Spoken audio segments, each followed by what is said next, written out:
Fala, povo economicamente inativo, voltando aqui, bom dia, boa tarde, boa noite. Só para organizar, nós fizemos uma pausa no vídeo, essa é a segunda parte, né, das aulas 19, 20 e 21. Se você chegou perdidão nesse vídeo aqui, você tá perdidão mesmo, porque você tem que assistir a primeira parte do vídeo que tá para trás aí, beleza? Eu tô falando com vocês de gênero e mercado de trabalho, apresentando para vocês que a situação das mulheres ainda tem muita desigualdade, melhorou nos últimos anos, mas ainda tem muito para se fazer. Mostrei para vocês a questão da dupla jornada, por exemplo, né, do preconceito. A questão estrutural é fantástica. Imagina essas profissões aí que eu falei, onde você tem mais mulheres, né, normalmente se paga menos. E aí eu dei dois exemplos aí das domésticas e professoras. Bom, para finalizar aqui essa questão de gênero e mercado de trabalho, esse quadrinho aqui é de uma francesa, uma cartunista francesa que chama Emma. E-M-M-A. E-M-M-A. Emma. E ela trabalha um conceito que chama carga mental. Anota aí, carga mental. Esse tem que anotar. É uma questão de atualidades aí. A carga mental é o seguinte, olha esse quadrinho aqui. A moça está cuidando do bebê. Eu ia falar que parecia um cachorro aqui. Acho que é um bebê. O quadrinho ele é meio tosquinho, assim, de propósito. A carga pesada dele aqui está no texto, né? E aí o cara tá ali no laptop, né, sentado, aí ele fala para ela assim, se precisar de ajuda, você me avisa, tá? Ou seja, os casais modernos, né, tem aquela ideia assim de, não, meu companheiro me ajuda em casa, se eu pedir ele lava a louça para mim, eu peço ele põe a roupa no varal, tá? Mas fala baixo aqui, senão é mais ou menos o que acontece aqui em casa, que tipo assim, eu já tenho 30 e tantos anos, então eu fui criado numa outra cultura, de um outro jeito, eu tô tentando melhorar. Aí, o que acontece? Essa ideia de, o César ajuda no trabalho de casa. Na verdade, é assim, não é que você ajuda. Se você mora junto, a obrigação é sua também. Você não está ajudando, você está fazendo a sua parte. Mas ainda assim, mesmo os casais, né, que estão tentando abrir a cabeça, você tem um negócio ali que é a carga mental. Por quê? O fulano me ajuda. Mas aí a mulher tem que lembrar o que ele tem que fazer. Então, tipo assim, eu vou no mercado, eu faço compra, mas ela tem que ligar, falar que tem que passar e comprar tal coisa que acabou. Então ela está pensando nisso. Há uma carga mental com a mulher. Ou, por exemplo, não, lá em casa é tranquilo, eu ajudo, ela me fala o que tem que fazer, eu faço. Ela pensou que tem que pôr o feijão para cozinhar, que tem que pôr a roupa no varal, que tem que buscar as crianças não sei na onde e tal. Então a mulher ela vai pensando o que tem que fazer, ela se sobrecarrega mentalmente e passa para o homem o que ele tem que fazer. E aí uma das coisas que sempre aparece nos quadrinhos dela, depois você procura na internet tem várias tiras legais, é a ideia do cara falando assim, nossa, mas por que você não pediu ajuda? Por que você não me avisou? Por que você não falou? Né? E aí eu falo, mas eu que tenho que pensar em tudo, né? Então, na verdade, se você está dividindo as tarefas de casa com uma pessoa, né, com a sua companheira, e ela tem que lembrar o que você tem que fazer, então vocês não estão fazendo 50% cada um, ela faz 75%, você faz 25%. Porque você executa o que ela lembrou de fazer. Então a carga mental de pensar na casa, na vida, nas crianças, enfim, ainda é dela. Dá uma pesquisada nisso, porque eu sei que vocês vão gostar, principalmente as meninas aí, para poder se defender desse mundão doido que a gente vive, tá bom? Depois, por favor, olhem com calma aqueles dados que eu coloquei e os vídeos. Estou colocando vários vídeos aí para vocês com várias reportagens, um material de apoio, porque aqui tem muitos temas possíveis, por exemplo, de redação, tá bom? Esse foi o nosso quarto passo. Vamos dar o... Tá acontecendo com você, amiguinho? Eita, hein? Então tá. Não quer mudar aí? Vai embora então. Poder da água, Luiz.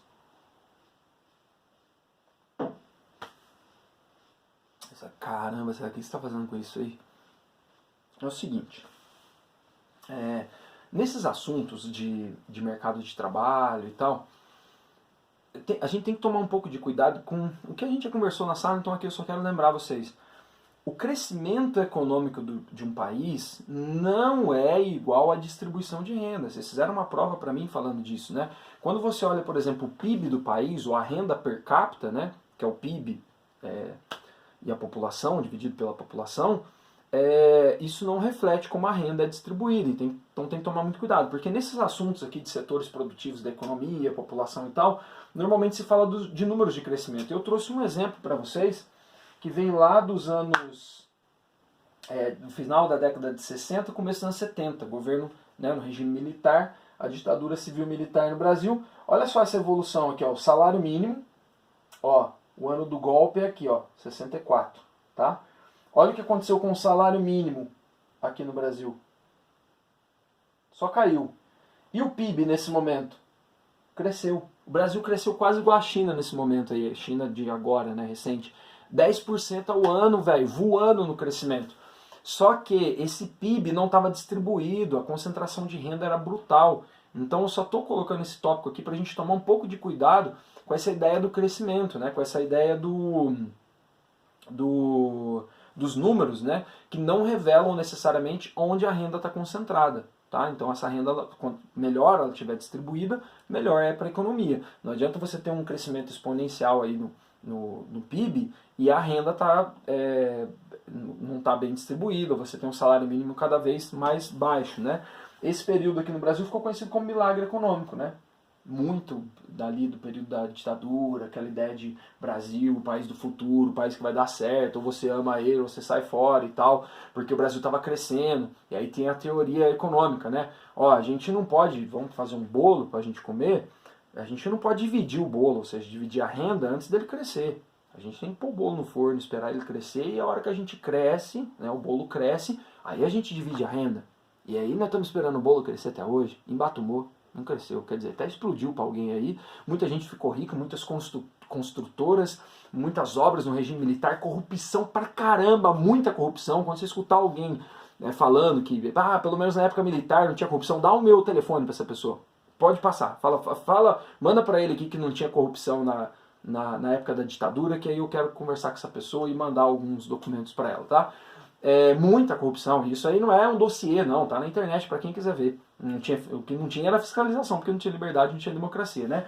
Então só um exemplo aqui de quando o Brasil, não adianta nada você ter um setor produtivo bombando, sei lá, hoje, vamos pensar na questão do agro, por exemplo, né?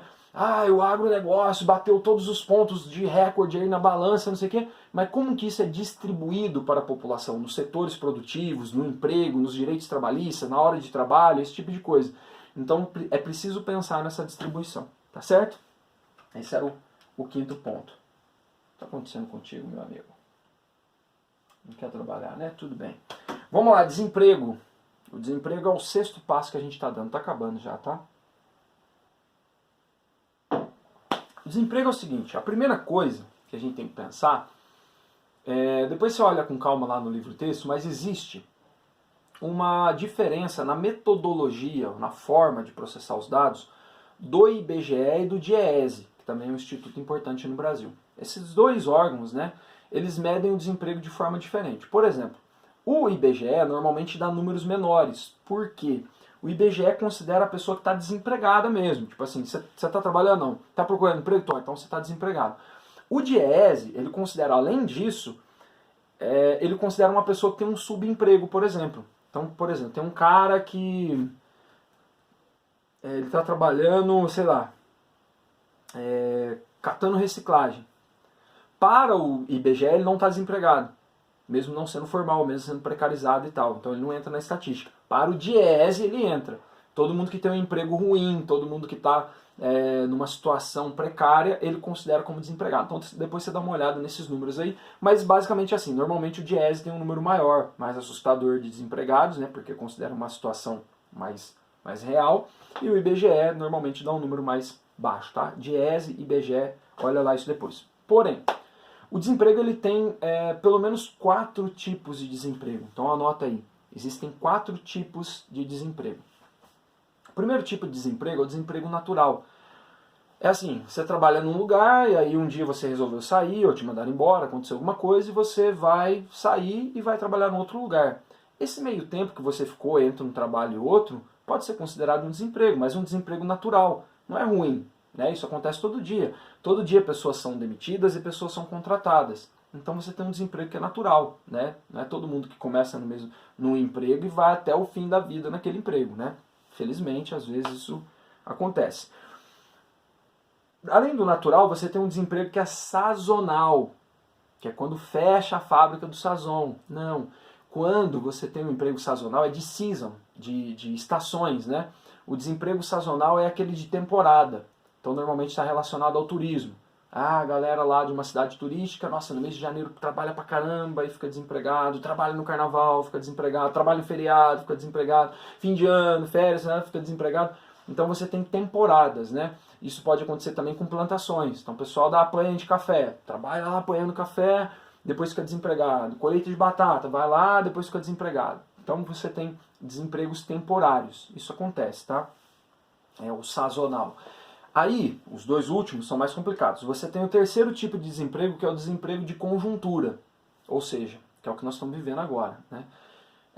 Você tem uma conjuntura de crise, crise econômica, crise política, desaceleração da economia, recessão, não sei o quê. Você tem uma conjuntura de crise que faz com que as pessoas percam postos de trabalho porque a economia está indo mal. Então as crises econômicas são conjunturais, né? E aí você tem um desemprego. Esse é muito ruim. Esse é, por exemplo, dessa foto aqui, ó. Pessoal lá no Vale do Anhangabaú, numa fila para contratação aí para ganhar um salário mínimo. Esse desemprego ele é conjuntural, tá? Ele faz parte da crise. Pode ter ele ou pode não. O Brasil já teve momentos aí que não tinha desemprego. Nós tivemos aí na década de 2010, né? 2000 para 2010, alguns momentos ali, 2007, 2009, o Brasil teve pleno emprego, ou seja, zero desemprego. Zero nunca é, tá? Porque tem um desemprego natural. Mas assim, quando considera pleno emprego, você tem uma taxa ali que ela é aceitável, até 4%, por exemplo. Tudo bem? Então esse de conjuntural aí, ele tem a ver com crise. Então presta atenção nesse que é o que a gente está vivendo agora. E além desse, tem um outro que a gente está vivendo também há alguns anos, e de vez em quando ele aparece, que é o quarto tipo de desemprego, que é o desemprego estrutural. Alguma coisa na estrutura da sociedade mudou e aquela mudança estrutural gerou desemprego. Por exemplo, a cobrança de pedágio era feita com uma pessoa na cabine. Aí ela passou a ser feita com uma cancela e um sensor. Mudou a estrutura. A tecnologia produziu ali um desemprego. O ônibus antes tinha um cobrador, agora tem um cartão que você passa, o motorista vira ali a rolha e tal. É uma mudança estrutural. As máquinas que produzem os carros nas fábricas e tal, é uma mudança estrutural. Isso produz desemprego. Quer ver um outro exemplo bacana? A internet se popularizou tanto que a gente tem muitos aplicativos de delivery. E aí as empresas não precisam mais contratar alguém para fazer a sua entrega. Uma pessoa, sem proteção nenhuma, se inscreve no aplicativo e faz a entrega. Ela está desempregada, formalmente falando, né? Então mudou a estrutura. E essa estrutura produziu desemprego. Tudo bem? São 4 tipos: o natural, sazonal, conjuntural e estrutural. E além desses 4 tipos de desemprego, vamos considerar também o tal do subemprego, né? Não é todo emprego que vale. Então o cara está trabalhando numa carvoaria ou na panha de café não sei na onde, não tem banheiro, não tem as leis trabalhistas respeitadas, não tem refeitório e tal. Isso é subemprego. Então ele está abaixo das condições necessárias que ele teria que trabalhar. Por isso que o Diese coloca isso como desempregado também. Ok? Mano, se você não funcionar, eu vou te jogar na parede no fim dessa aula. Você tá me tirando. China. Deve ter vindo com corona também. Tô brincando. Tadinho, mano.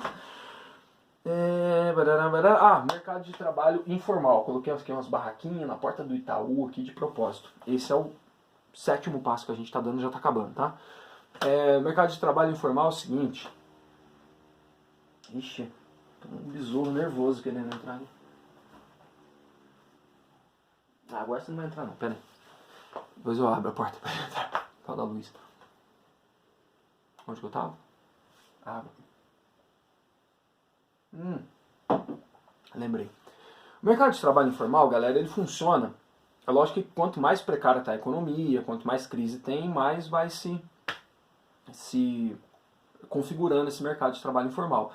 Primeiro, o que é o informal? É aquele que não está formalizado de nenhuma forma. Ele não está formalizado com a lei trabalhista, ele não está formalizado com a questão fiscal, né, com a arrecadação de impostos, ele não está formalizado com a vigilância sanitária, ele não está formalizado com nada, né? Então você tem um mercado de trabalho informal. Mas esse mercado de trabalho informal, num país como o nosso, ele é necessário, né? Não é que ele é necessário, ele não é desejável, tá? Mas no momento que nós estamos, ele é necessário. Porque ele funciona como se fosse um amortecedor social. Imaginem vocês o seguinte: Muitas cidades têm camelódromos. E os caras vão lá e montam a barraquinha para vender produto pirata. Você fala assim, né? A prefeitura não está vendo isso? Tá. Você vai lá em São Paulo, não tem a 25 de março, você acha que tem nota fiscal tudo lá? É tudo produto, se não é contrabandeado, é pirata. A maioria. E por que o governo não vai lá então, a prefeitura de São Paulo, e fecha? Para, imagina, se os caras for fechar 25 de março, todo aquele complexo que tem ali, imagina quantos mil desempregados do dia para noite ali. Então é um amortecedor social. Se a prefeitura ficar toda hora também pegando carrinho de pipoca e prendendo e tal, não sei o quê, você vai tirar o sustento dessa galera. Então, na falta de um emprego formal, na falta dessa oportunidade, você permite, de certa forma, o mercado informal. O que acontece é que, nos últimos anos, o Brasil tem tido uma política de formalização, né? Desde os anos 2000 para cá, o governo tem incentivado as pessoas a se formalizarem. Se você for uma pessoa, por exemplo, que vende trufa, você pode abrir um cadastro que chama MEI, faz tudo pela internet, chama Microempreendedor Individual. Agora, nesses cadastros emergenciais, está falando bastante disso. Então, eu faço foto em casamento, eu sou músico, eu não tenho uma profissão formal, mas eu gosto do que eu faço, estou me dando bem.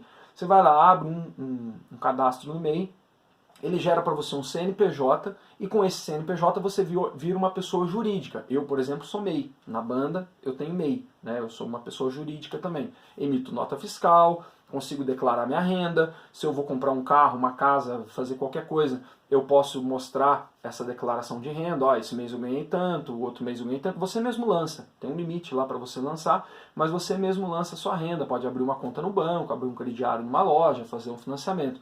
Então, nos últimos anos, você tem um grande programa de formalização.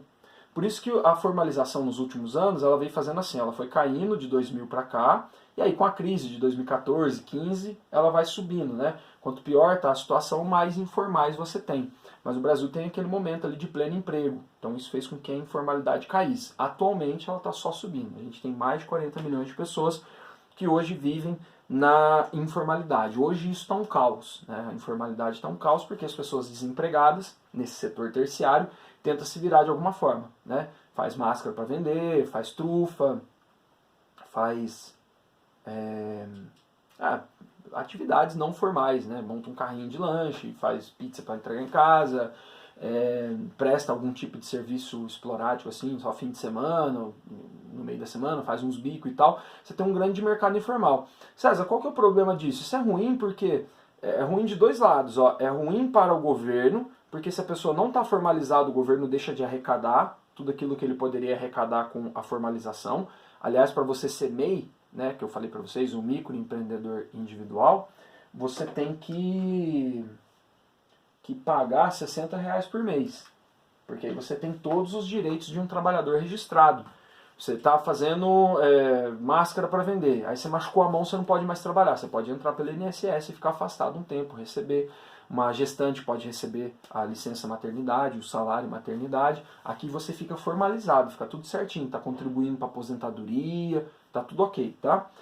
Então, o trabalhador, quando não está formalizado, ele também perde. Se o governo perde a arrecadação pela não formalização, de outro lado, o trabalhador também está perdendo, porque, imagina, uma pessoa que não está registrada de forma nenhuma, a mulher, ela fica grávida, ela não tem nenhum auxílio do governo, fica doente, não tem nenhum auxílio. Se você se formaliza, ganha o governo, ganha o cidadão, ganha a sociedade. Tudo bem? E por último, né, só para deixar aí algumas coisas explicadas, vamos lá. Esse tópico deveria chamar cuidado, né? Na verdade eu coloquei como precarização do trabalho, mas cuidado.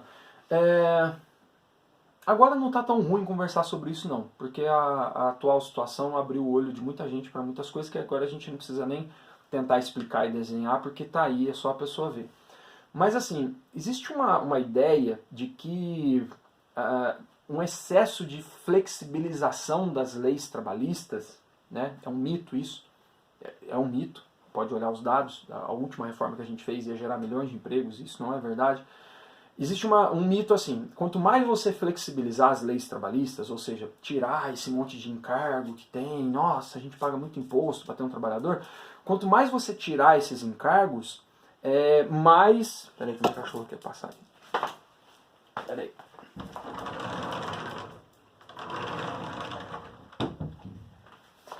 Acontece de tudo aqui. Ela pediu para ir no banheiro. Quanto mais você tira os encargos, o mito é esse, quanto mais você diminui os encargos, mais o empresário vai contratar, porque o Brasil é muito pesado de imposto e tal. E aí normalmente a pessoa vem, ó, por exemplo, na Estônia, né, ou na Nova Zelândia. Cara, isso é conto de fadas, porque assim, não necessariamente um mercado de trabalho com menos direitos trabalhistas vai gerar um aquecimento da economia. Quando você vai usar esses exemplos, olhar o caso da Estônia, né, eu tinha muitos alunos que falam, né, ah, não, porque na Estônia não é assim. Na Estônia... Quantas pessoas tem na Estônia?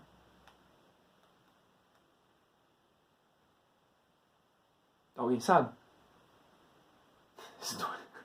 A Estônia tem 1.300.000 pessoas. Quantas pessoas tem na Nova Zelândia? Qual que é a realidade da Nova Zelândia? Qual que é a realidade da Estônia? Sabe? Então, para a gente comparar, a gente precisa pegar países grandes, economias, né, pujantes. O Brasil é a 8ª economia do mundo. Então não tem conto de fada que às vezes funciona na Finlândia que aqui vai funcionar. Às vezes você tem uma sociedade que ela já tem estruturalmente menos, né, desigualdades. Lembra que a gente conversou sobre isso? A desigualdade ela sempre vai existir, mas às vezes você tem uma parte da população ali que está muito desigual, está muito pobre. Está vivendo sem esgoto, está vivendo sem acesso à saúde, educação e tal. Então, essa ideia de que, vamos fazer uma reforma e tirar os direitos trabalhistas, né? Isso não estou falando de agora, não. De tempos em tempos isso vem. A galera vem atacando os direitos, né? Normalmente essas reformas, elas parecem num momento de crise. E isso não é legal. Por quê? No momento de crise, você tem muitos desempregados e muitos informais. E aí, nesse momento de crise, você... Não vou cortar o vídeo, vai ficar assim, velho. Caiu um terremoto aí. Peraí. Tá funcionando. Calma, gente.